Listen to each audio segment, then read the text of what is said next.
Today's topic is called Gods Among Men. Yesterday, we learned about the Romans and how the Romans started off as a small city that grew into a kingdom in Italy that grew into an empire that conquered all the way from the coast of Spain through the Middle East into what we now know as Saudi Arabia. Now, when the Romans first started their conquest, they were a republic. They were a government that was democratic, that was seeking to meet the needs of its people. But then came Julius Caesar and the start of the Caesars. The republic had fallen into disrepair, people had gotten lazy, there was a strong difference between the really rich and the really poor. There was a huge gap. And the people, against the interest of the Senate, had pretty much begged Julius Caesar to become their king, to become the dictator, to become the sole person who is in charge. Now, Julius Caesar eventually accepted this and deep down really wanted this, but as history tells us, Julius Caesar was subsequently murdered in the Senate.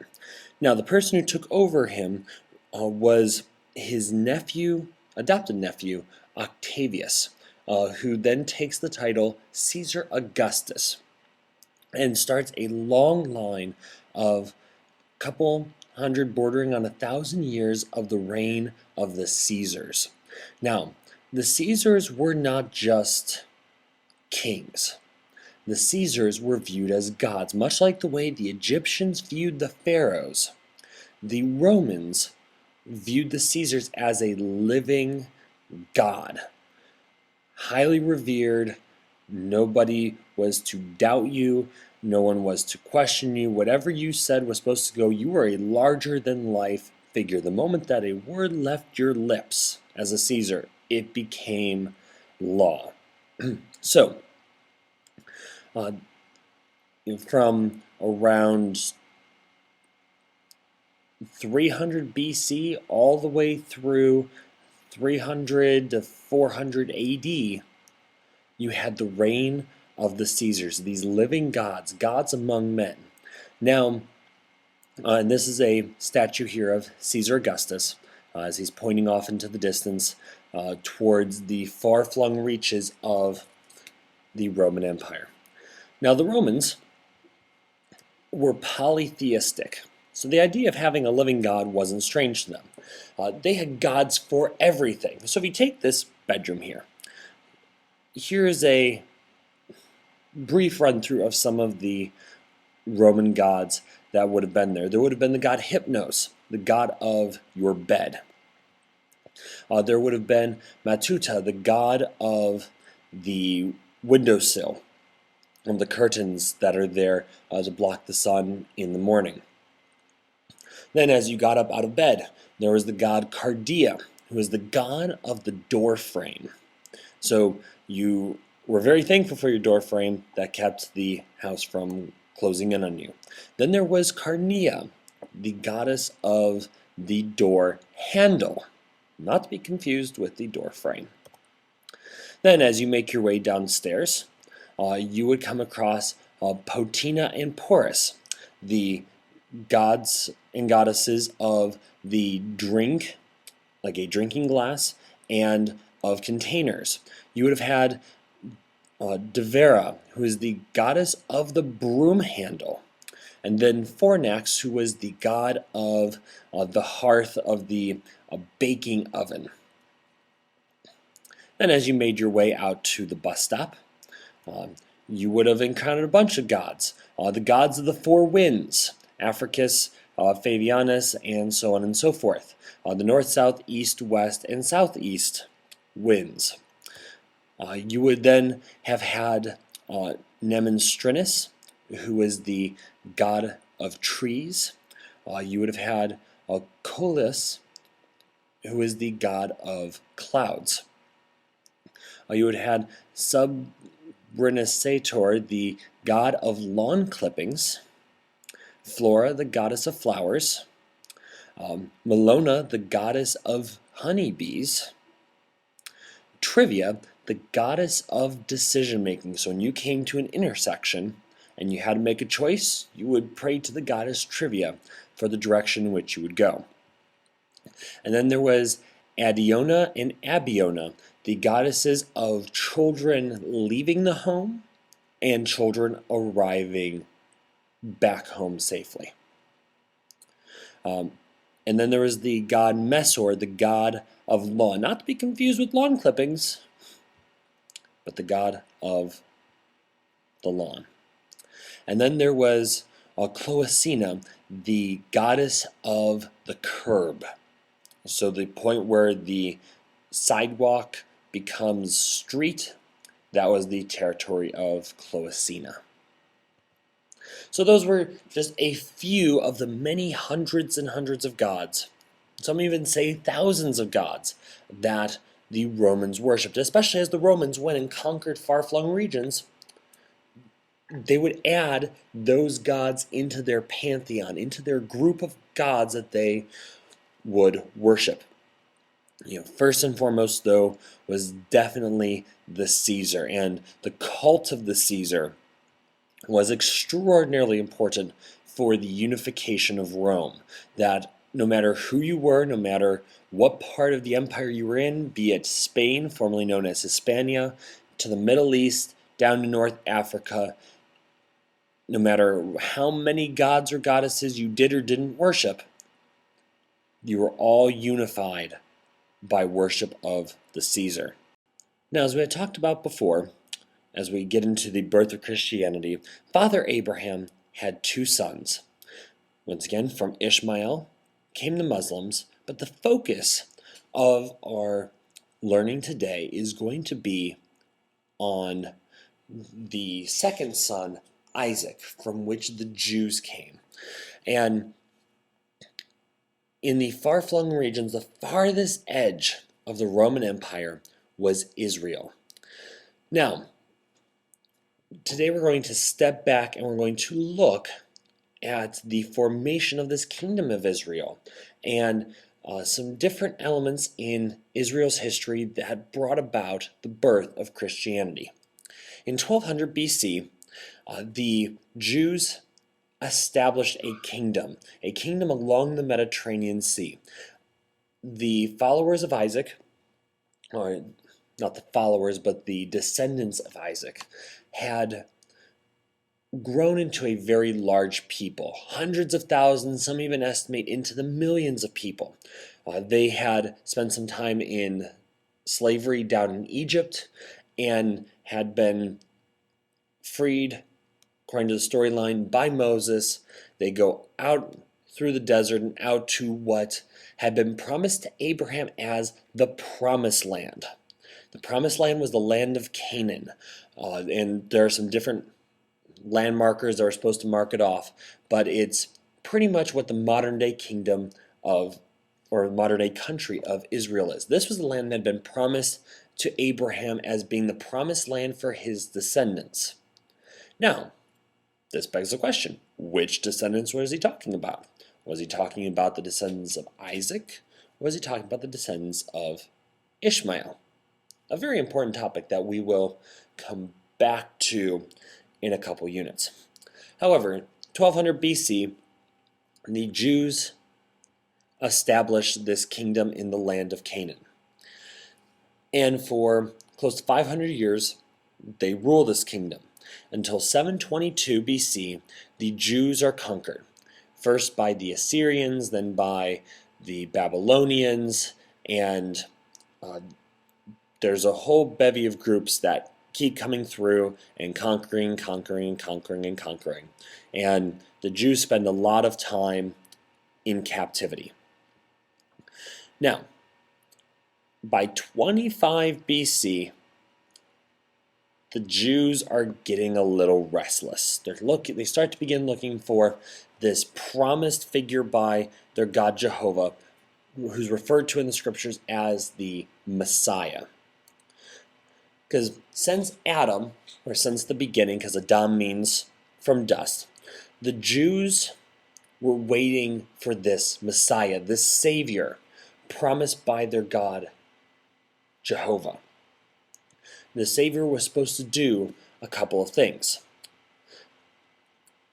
So this Messiah was first to be a conquering king who was going to restore the kingdom. And there are over a couple hundred prophecies, but we kind of boil them down here. So a conquering king who was supposed to restore Israel, the land of Israel, back to the Jews. The second thing he's supposed to do is enslave the enemy. So all of these enemies that the Jews had established over these years, they were supposed to, instead of being the slave, be the one enslaving the people that didn't like them. And the Messiah was supposed to rebuild the third temple. Now, the first temple had been built by King David, or actually the plans had been laid out by King David and finished by his son Solomon. And you're talking about a huge, massive temple with tons of rooms, all laced with gold and the finest wood. And this was the place where Jehovah's Spirit was supposed to rest with the people. Now, this first temple stood for a couple hundred years and eventually was torn down by the Babylonians. After the Babylonian captivity, the Jews rebuilt the temple and still had the temple with them, but there was supposed to be this third temple that's supposed to come down basically from the sky. And actually there was talk on the news about that they've built a replica of what this temple is supposed to look like. And there are people who feel that this temple is supposed to come any day now even. That this temple is supposed to come down from the sky, this third temple from heaven. So these are some of the things that the Messiah was supposed to do. So, 3 BC, enter Jesus of Nazareth. Jesus is a true historical figure, that there is evidence both biblical and outside the Bible that a man named Jesus does exist. Indeed, Jesus appears in 4 out of the 5 major world religions as a character important to their faith. So this isn't like a Zeus or an Athena that has been lost the realm of story. It's a real historical person. So anyways, he claims to be the Messiah.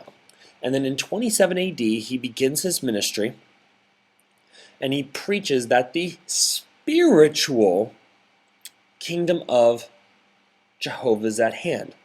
He preaches that this kingdom is a spiritual one, that is one that is inside of your heart, that it is not a physical, tangible, but this kind of essence that is this relationship, this connection between God and man, and that Jehovah has overcome, or is going to overcome, the spiritual enemies and the spiritual bondage of the Jewish people and of people in general. Some Jews believe this, and that Jesus is Messiah and bringing about the spiritual kingdom of Jehovah, and they become known as his disciples. Some do not believe. They're asking, where is the physical kingdom? Where's the revolution? Where's the swords? Where's the army? Especially these religious leaders, they thought they were going to be the Messiah's right and left hand men, that they were going to be the ones to be conquering the Romans. Because the Romans were not nice people. When they would come into a new area, they would crucify 1,000 people just to show who was in charge. They wanted payback. They wanted to enslave and to be the ones to rule. They were ready for the revolution. They were ready for thrones. And where's this temple? Because first, we still have our physical temple right here we can put our hands on, and there's this temple that's supposed to come down from the sky. Where is all of this? And then the third party in this was the Romans. They could feel, and even before Jesus arrived on the scene, the unrest and rebellion of the Jews. They had tried to rebel before, they had not been happy about being taken over, and really, they were tired of being basically in captivity for, coming up on 800 years, of somebody else ruling over them, having to pay taxes to people, being subjected to humiliation and forced labor. And they wanted out. So Rome, wanting to keep control, feared unrest and rebellion from the Jews. So in 30 AD, the Romans and the Jewish leaders got together and crucified Jesus. Crucifixion was not some kind of special way of putting people to death. Actually, it was very common back in the day. It was reserved for criminals. So what crucifixion was is that you would have this plank of wood, these two planks, that had been bolted together, that the person who had been convicted, this criminal who had been convicted, would have been beaten severely and forced to carry his cross through the city, in which people would have spit on them, would have tried to trip them, would have thrown stones at them. Majorly humiliating. And then they would typically crucify people up on top of hills, so that way the rest of the town would be able to see what happens to those who do not follow Rome, who do not follow the laws, who do not follow the rules. So then when they get up there, they would take this exhausted, beaten, bludgeoned person. They would stretch out their arms using ropes, even to the point of dislocating their shoulder, because they had these holes that were in the wood that you had to line up the person's hands with.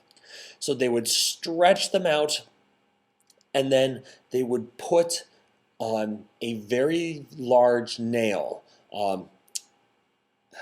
Think of the railroad tie nails, the ones that are about an inch and a half or so wide, through the wrist of this criminal.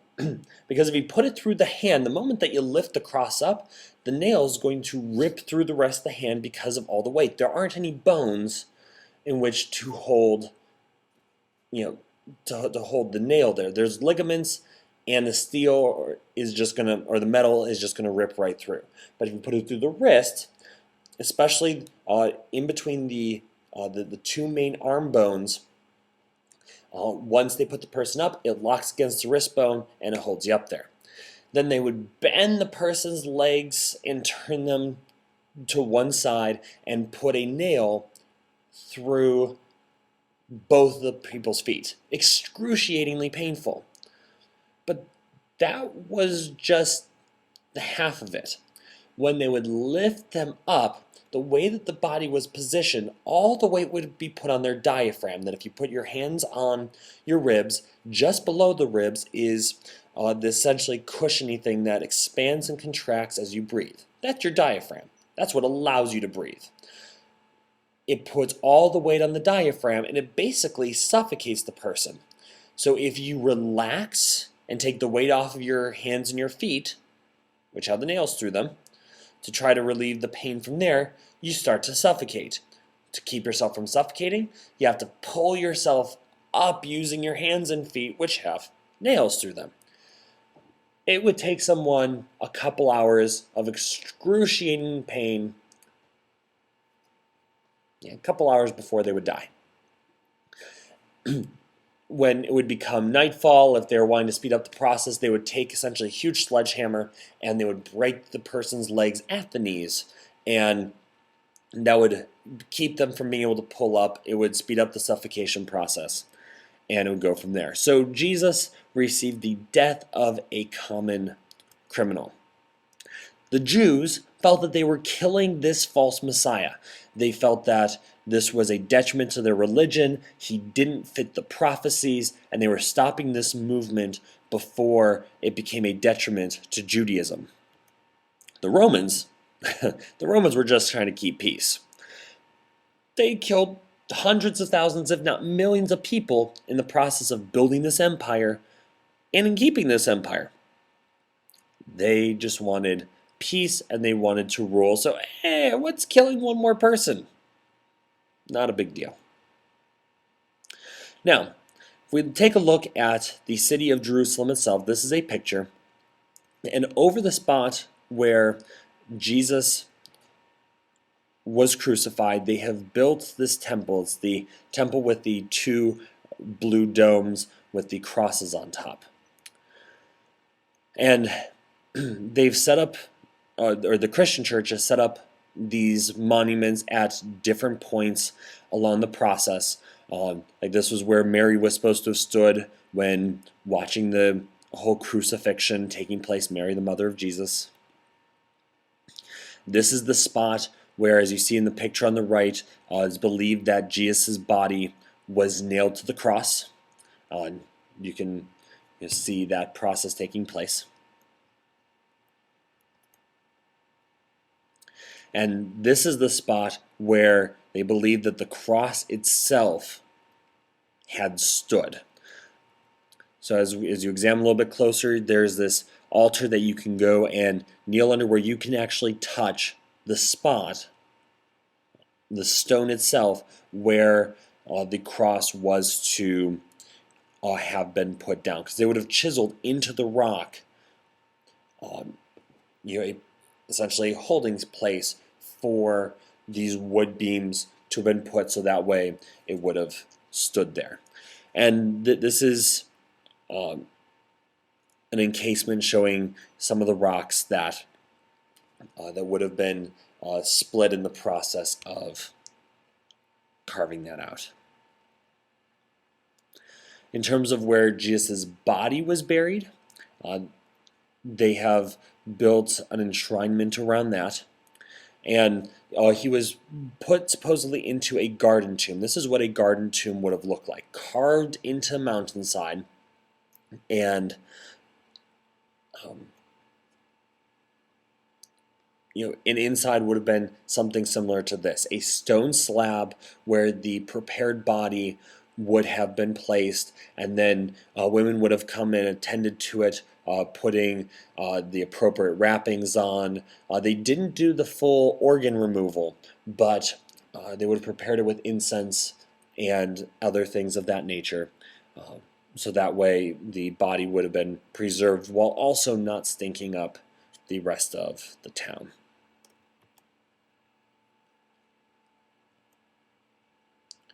So there's a controversy. There's a problem. Where's the body? See, on Friday, there was a dead body taken down from a cross, put into a tomb, and guarded by Roman soldiers. Come Sunday morning, there was no body. The physical body had disappeared, and to this day, no body has ever been found. And this is an important point. The whole crux of what we're going to be talking about next, this whole religion, the largest religion in the world, rides on the fact that there was no body on Sunday. That if someone was to ever produce the body of Jesus, these bones that if somehow could have been verifiable, of being Jesus' bones, Christianity's done. Done. Gone. Like the New Testament, ripped out, burned up, and starting over. So how did people explain this? The Jewish leaders said, oh, this is easy. The disciples moved it.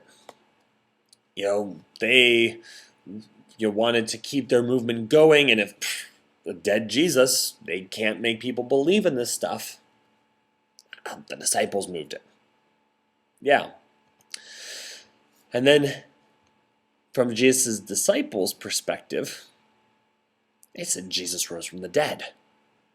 That he fulfilled the prophecies, that he had overcome death. And the disciples went about spreading this gospel, this good news of Jesus all throughout the Roman Empire. See, if When Rome would win battles, when Rome would expand its empire, they would send heralds out to proclaim the gospel of Rome, the gospel of Caesar, this good news of Roman victory, of Roman expansion, or of new Roman laws. So the disciples were claiming this good news that Jesus was the Messiah, that he had risen from the dead, and that he had reconnected God and man all throughout the Roman Empire.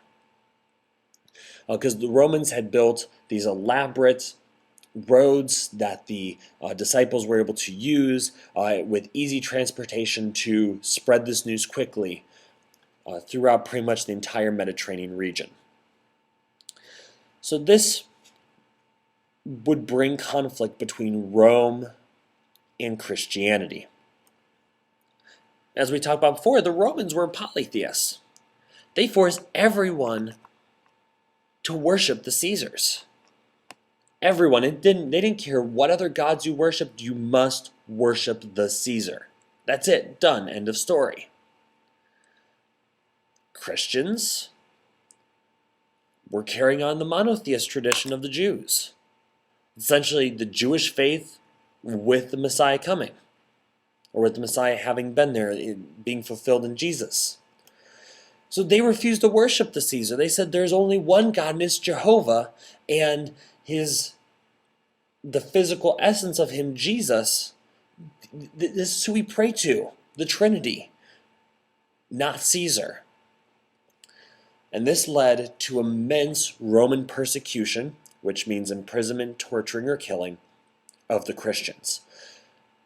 Huge full-scale effort by the Romans to try to wipe out Christianity. They didn't have a problem with the Jews. The Jews kind of kept their religion to themselves. They didn't force anyone to join in, but the Christians were going around saying, everyone else is wrong, we're right, and you must convert over to Christianity. They would be put into the Colosseum, like you see in the background there, to fight lions without weapons. I'm sure you can predict how well that went. One of the most torturous Caesars, Nero, would imprison Christians and would use them as candles in his gardens for parties, as in would tie them up, lace them with tar or whatnot, and then light them on fire, and that's how he would light his gardens for his gatherings. So as we head into this AD time period, getting into the 200, 300 ADs, you have this religion, Christianity, who is being persecuted by the full weight and force of Rome. The Romans are trying to squash this little religion, trying to wipe it out. But Christianity continues to persist and continues to grow in spite of all the hardships that the Romans are putting them through. Indeed, it becomes a symbol that the Roman generals would point to as a sign of loyalty and devotion that they wanted the Roman soldiers to follow.